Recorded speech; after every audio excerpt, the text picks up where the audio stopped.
શ્રી ગણેશાય નમઃ. ત્રિશુળ ચેનલમાં તમારું સ્વાગત છે મિત્રો. આજે હું તમારી માટે લઈને આવી છું મહાગૌરી માતાજીની કથા અને વાર્તા. નવરાત્રિના 8મા દિવસે મહાગૌરી શક્તિની પૂજા કરવામાં આવે છે. નામથી જ દર્શાય છે અને પ્રગટ થાય છે કે માતાજીનું સ્વરૂપ પૂર્ણપણે ગોરું એટલે કે શ્વેત છે. તેમની ઉપમા શંખ, ચંદ્ર અને કુંદના ફૂલ જેવી છે. 8 વર્ષા ગૌરીની ઉંમર 8 વર્ષની માનવામાં આવે છે. એટલા માટે તેમને શ્વેતાંબરધરા પણ કહેવામાં આવે છે. 4 ભુજા અને વાહન વૃષભ છે.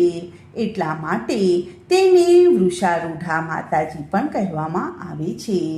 એમના ઉપરના જમણા હાથમાં અભય મુદ્રા છે અને નીચેના હાથમાં ત્રિશૂળ શોભાયમાન છે અને ઉપરની ડાબી બાજુના હાથમાં ડમરું અને નીચેના હાથમાં વરમુદ્રા છે. તેમની બધી જ મુદ્રા ખૂબ જ શાંત છે.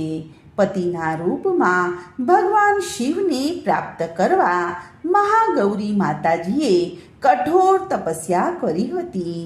તેના લીધે તેમનું શરીર કાળું પડી ગયું હતું. તો પણ તેમણે સતત તપસ્યા ચાલુ રાખી હતી.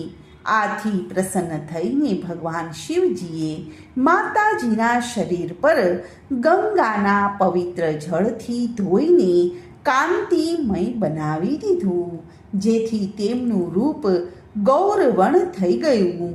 આ જ કારણે માતાજી મહાગૌરીના નામે ઓળખાય છે. મહાગૌરી માતાજી અત્યંત ફળદાયિની છે. તેમની પૂજા કરવાથી ભક્તોના તમામ કષ્ટ કલેશ દૂર થઈ જાય છે. પૂર્વ સંચિત પાપ પણ નષ્ટ થઈ જાય છે. મહાગૌરી માતાજીના પૂજન, અર્ચન, ઉપાસના, આરાધના ખૂબ જ કલ્યાણકારી છે. તેમની કૃપાથી અલૌકિક સિદ્ધિઓ પ્રાપ્ત થાય છે. આ માતાજીનું રૂપ ધારણ કરેલું હોવાથી માતાજી કરુણામયી, સ્નેહ ભરેલા, શાંતિવાળા અને મૃદુલ દેખાય છે.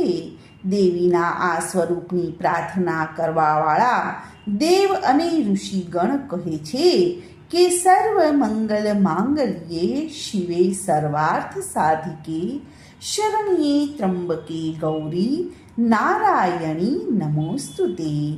મહાગૌરી માતાજીથી જોડાયેલી ઘણી બધી પ્રાચીન કથાઓ છે, જેમાંથી આ એક કથા છે. એક સિંહ ખૂબ જ ભૂખ્યો હતો. તે ભોજનની તલાશ કરતો કરતો એક જગ્યાએ પહોંચી ગયો જ્યાં દેવી ઉમા તપસ્યા કરી રહ્યા હતા. દેવીને જોઈને સિંહની ભૂખ વધારે વધી ગઈ, પરંતુ તે દેવીની તપસ્યામાંથી ઉઠવાની વાટ જોતો ત્યાં જ બેસી રહ્યો. વાટ જોતા જોતા તે ખૂબ જ કમજોર થઈ ગયો.